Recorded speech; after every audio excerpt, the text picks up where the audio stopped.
नमस्ते दोस्तों, कैसे हैं आप सब। उम्मीद करती हूँ कि आप सब बहुत अच्छे होंगे। तो आइए मेरे नए एपिसोड में फिर से आपका स्वागत है। तो कहानी को शुरू करते हैं। मिस्टर कुमार पेशे से डॉक्टर थे। अच्छा खासा घर, बीवी बच्चे, अच्छी खासी कमाई, कुल मिलाकर जिंदगी में बेहद खुश थे। उनके पास वो सब कुछ था जो एक सामान्य इंसान को खुश रहने के लिए चाहिए। शनिवार की रात थी। कुमार गहरी नींद में सो रहे थे। तभी उनको अपने हाथ पर कुछ गीला गीला सा महसूस हुआ और अचानक उनकी नींद टूट गई। अलसाकर आंख खोली तो आंखें खुली की खुली रह गई। कुछ पल के लिए धड़कन ने चलने से इनकार कर दिया। उन्होंने खुद को एक नदी के किनारे लेटा हुआ पाया।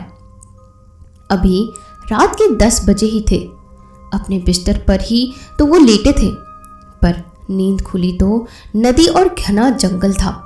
अंधेरा और रोशनी के नाम पर आसमान में चमकता हुआ चांद। वो उठे तो दर्द से पूरा शरीर कसमसा उठा। फिर भी हिम्मत करके उठे। नदी में चेहरा धोने के लिए दोनों हाथ डाले तो देखा चांद की रोशनी पूरे पानी पर फैली हुई है। मुंह धोया और घड़ी देखी तो सुबह के 2:15 बज चुके थे। जंगल में चारों ओर अंधेरा था, बस नाम मात्र की रोशनी थी जिसे दिखाकर चांद इठला रहा था। रह रहकर झिंगुरों की आवाज आ रही थी, मानो किसी ऑर्केस्ट्रा पर प्रैक्टिस कर रहे हो। और विशाल वृक्ष दैत्य की तरह लग रहे थे। एक हाथ आएगा और दबोच लेगा। मिस्टर कुमार ने आगे बढ़ना शुरू किया। वो जल्द से जल्द इस जंगल से निकल जाना चाहते थे, पर सुबह होने में काफ़ी वक्त था। इंसानी प्रवृत्ति है कि इंसान इंतजार नहीं कर सकता। वो आगे चलने लगे। रह रहकर आ रही अजीब सी आवाज़ों से उनका हृदय पूरी तरह से धड़क रहा था। चाहे कितना भी बड़ा बलवान हो, अकेले इंसान की जंगल में ही यही हालत हो जाती है। मिस्टर कुमार ने अपने आप को संभाले और मन में ही अधूरी अधूरी हनुमान चालीसा पढ़ते हुए चले जा रहे थे। जैसे ही 40 पढ़ने का क्रम टूटा, अचानक कुमार ठोकर खाकर गिर पड़े। शायद किसी पेड़ का पुराना ठूंठ था जो बीच रास्ते में पड़ा था, जो अंधेरे की वजह से दिखाई नहीं दिया। अब तो कुमार का ईश्वर पर भरोसा और भी पक्का हो गया। हे भगवान, आज बचा ले, बस जिंदगी भर तेरा जाप करूंगा। कुमार उठे और कपड़ों को बिना झाड़े चलने लगे। आगे चलने पर कुमार ने देखा कि एक कुआं है।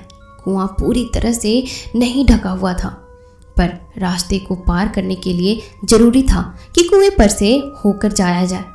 किसी तरह भगवान का नाम लेकर उन्होंने कुएं को पार कर लिया। पर कुएं को पार करते वक्त उन्हें कुछ अजीब सा महसूस हुआ। लगा कोई उनके साथ है, पर भ्रम मानकर छोड़ दिया। शायद कोई जानवर था या कोई परछाई जो चांद की रोशनी में कुछ झलक कर गायब हो गई। कुएं को पार करते ही जमीन साफ साफ नजर आने लगी। मिट्टी बिल्कुल लाल रंग की थी, मानो अभी यहाँ खून की होली हुई हो। कुमार ने जैसे ही जमीन पर पैर रखा तो मिट्टी कुछ गीली सी महसूस हुई। कुमार सावधानी से आगे बढ़ते चले गए। चलते चलते आगे नजर आई तो उन्होंने देखा एक शानदार महल जो पूरी तरह से रोशनी में डूबा हुआ था। जिज्ञासावश वह आगे बढ़ते चले गए और महल के पास पहुंचकर देखा कि मुख्य गेट पर 2 दरबान खड़े हुए थे। कुमार को देखते ही दोनों की आंखों में चमक आ गई, जैसे वो दोनों कुमार का ही इंतजार कर रहे थे। दोनों दरबानों ने कुमार को अजीब सी भाषा में कुछ कहा। कुमार को समझ में नहीं आया कि वो क्या कह रहे हैं, पर इनके हाव भाव से इतना समझ आ गया था कि वो उसका स्वागत कर रहे हैं। कुमार के मुख्य द्वार पर प्रवेश करते ही दोनों दरवाजे अपने आप बंद हो गए। कुमार ने पलट कर देखा तो दरवाजे के स्थान पर एक दीवार थी, सुनहरी दीवार जिसमें दरवाजे का नामो निशान तक नहीं था। माथे पर पसीना आ गया। मन में आया वापस लौट जाए, पर आगे जाने के अलावा कोई विकल्प नहीं था। कुमार की हालत कुछ ऐसी थी, आसमान से गिरे खजूर में लटके। उन्हें समझने में देर न लगी कि वो कैद हो चुके हैं। मरता क्या नहीं करता, पीछे जा नहीं सकते थे। कुमार आगे बढ़ने लगे। महल शानदार था, चारों तरफ सोना जड़ा हुआ था, सब कुछ सोने का बना हुआ था। यहाँ तक वहाँ पेड़ पौधों पर फल फूल लगे थे, वो भी सुनहरे थे। महल की छत के नाम पर खुला आसमान। वहाँ के वातावरण को देखकर कुमार को लगा कहीं वो स्वर्ग तो नहीं, पर स्वर्ग मरने के बाद आते हैं। मन में ये ख्याल आते ही कुमार की कपकपी छूट गई। सच परखने के लिए खुद को चिकोटी काटी तो दर्द महसूस हुआ, तो वो खुश हो गया कि वह जिंदा है। पर यहाँ बिना मरे कैसे? उनके पैर लड़खड़ा गए, कुछ समझ पाते। तभी अचानक जोर की आंधी आई। कुछ देर बाद कुमार ने अपने आप को एक विशाल कक्ष में खड़ा पाया, जहाँ पर कई सारे लोगों की भीड़ लगी हुई थी। कक्ष में नजर घुमाई तो कोने में उसके कई दोस्त सिर झुकाए हुए खड़े हुए थे, जो पेशे से डॉक्टर, वकील, इंजीनियर थे। उन्हें देखकर कुमार को थोड़ी सी राहत मिली, पर यह राहत थोड़ी देर की ही थी। जब उनके हाथ और पैर बंधे देखे तो जुबान अटक कर रह गई। कुमार उनकी तरफ बढ़ने ही वाले था, तभी अचानक से वहाँ थोड़ा शोर होने लगा। वहाँ खड़े लोग आपस में खुसुर पुसुर करने लगे। उस महल का राजा आ चुका था। राजा के सिंहासन पर बैठते ही माहौल में शांति छा गई। राजा के चेहरे पर एक अजीब सा तेज था, पर उसके कपड़ों को देखकर नहीं लगता था कि वो राजा होगा। एकदम सादा इंसान, बिल्कुल भी साज सजा नहीं, गंभीर चेहरा। कुमार ने राजा को देखा और गुस्से में जोर से चिल्लाया, कोई बता सकता है क्या है? मैं कहाँ हूँ? मुझे यहाँ क्यों लाया गया है? आप लोग कौन हैं? एक ही सांस में कई सारे सवाल पूछ डाले। राजा ने कुमार को देखा और बोला, शांत हो जाए कुमार। कुमार आश्चर्यचकित होकर के बोला, तुम्हें मेरा नाम कैसे पता? राजा ने हल्की मुस्कुराहट के साथ कुमार को देखा और बोला, कुमार तुम इस वक्त आत्मलोक में हो। हड़बड़ा गया कुमार, तो तुम्हारा मतलब मैं इस वक्त स्वर्गलोक में हूँ? नहीं कुमार, ये आत्मलोक है जो स्वर्गलोक से बिल्कुल भिन्न है। राजा ने गंभीर होकर कहा, स्वर्ग नरक की तरह यहाँ यमराज का राज नहीं चलता। यहाँ पर उन आत्माओं का साम्राज्य है जिन्हें वक्त से पहले ही मरना पड़ा, जिन्हें ना जीवन नसीब हुआ और ना ही स्वर्गलोक, जिनकी मौत अप्राकृतिक तरीके से हुई है, जिन्हें संसार ने चैन से जीने नहीं दिया। उन्हें यहाँ आकर मुक्ति और न्याय मिलता है। पर मुझे यहाँ क्यों लाया गया है? कुमार ने एकदम आवेश में आकर कहा। राजा ने क्रोध से कुमार को देखा और कहा, चुपचाप अपनी जगह खड़े रहो। तुम आत्मलोक के आरोपी हो और तुम पर आत्मलोक में मुकदमा चलेगा और उसके बाद सजा भी होगी। कैसा मुकदमा? मैंने क्या किया है? किस बात की सजा? राजा ने इशारा किया तो दो सैनिकों ने आकर कुमार के हाथ पैरों में बेड़ियां डाल दी। राजा ने तेज आवाज में कहा, इंतजार करो कुमार, तुम्हारी बारी आएगी तो सब पता चल जाएगा। आज की कार्रवाई शुरू की जाए। आवाज के साथ ही एक आत्मा ने कहना शुरू किया, महाराज, पिछले शनिवार की अदालत में इनको सजा सुनाई जा चुकी है, पर अब तक इन्होंने अपने बचाव में कुछ नहीं कर पाए हैं। राजा ने कैदियों से कहा, आप अपने बचाव में कुछ कहना चाहते हैं? कैदियों ने जवाब में सिर झुका दिया। राजा ने कहा, ठीक है, इन्हें सजा पाने वाले कैदियों में खड़ा कर दिया जाए। और महाराज, आज का ये दूसरा मामला है। इन इंजीनियर साहब ने पैसों की खातिर ऐसा पुल बनाया कि उस नए पुल पर चढ़ते ही पूरी बस नदी में गिर गई। ये जो सामने 32 आत्माएं खड़ी हैं, ये उसी बस की सवारी है। ये मासूम बच्चे जो अभी तक कुछ समझ भी नहीं पाए थे, वक्त से पहले ही खत्म हो गए। ये सुनते ही राजा की आंखें क्रोध से लाल हो गई और गुस्से से चिल्लाकर बोला, ऐसे इंसानों को तो जीने का कोई हक नहीं है। इसे तो जलती हुई भट्टी में डाल दो ताकि इसके शरीर के साथ साथ इसकी रूह भी जल जाए। ले जाओ इसे। ये सुनकर एक कैदी भागने लगा और इसी कोशिश में महल की सुनहरी दीवार से टकरा गया। उसको अंदाज भी नहीं था कि उसके साथ क्या होने वाला था। दीवार से टकराते ही वह दीवार के पार चला गया और किसी गहरी खाई में गिरने और चीखने की आवाज आई और बंद हो गई। चीख की आवाज़ से अंदाज़ा लगाया जा सकता था कि उसके हड्डियों का कचूमर बन गया होगा। दूसरे कैदी को सैनिकों ने सख्ती से पकड़कर जलती हुई गर्म भट्टी में डाल दिया। उसके 2 दोस्त मौत के मुंह में जा चुके थे। ये देखकर कुमार की हालत पतली हो गई। रह रहकर वो अपने पाप याद करने लगा। किस तरह से सिर्फ पैसों की खातिर उसने कितने ही गरीब रोगियों को मौत के मुंह में जाने दिया, कितने ही शरीर से अंग बेचकर लाखों रुपए कमाए हैं। सजा के बारे में सोचते ही उसके पसीने छूटने लगे। तभी आवाज आई, महाराज, ये आज का अंतिम मामला है। ये है डॉक्टर कुमार, जिन्होंने अपनी जिंदगी में अनगिनत पाप किए हैं, ना जाने कितने लोगों के अंगों को बेच खाया है। महाराज, मेरी नज़र में तो इसे उस इंजीनियर के साथ ही भट्टी में जला देना चाहिए। ये सुनते ही कुमार की हालत खराब हो गई। वो गिड़गिड़ाने लगा, मुझे माफ़ कर दो, मुझसे गलती हो गई, मैं मरना नहीं चाहता। राजा ने कहा, मरना कौन चाहता है? ये लोग भी नहीं चाहते थे। ये तो तुम्हें उस वक्त सोचना चाहिए था। तब नहीं सोचा था कि यहाँ नहीं तो एक दिन तुम्हें भगवान के पास तो जाना पड़ेगा। डॉक्टर कुमार, मरीज तुम्हें भगवान मानते हैं, जबकि तुम ही उनकी जान के दुश्मन बन गए। तुम्हें तो यहाँ इसलिए लाया गया है क्योंकि तुम जैसे लोगों से तो भगवान भी नफरत करते हैं। तुम्हें नरक भी नसीब नहीं होगा।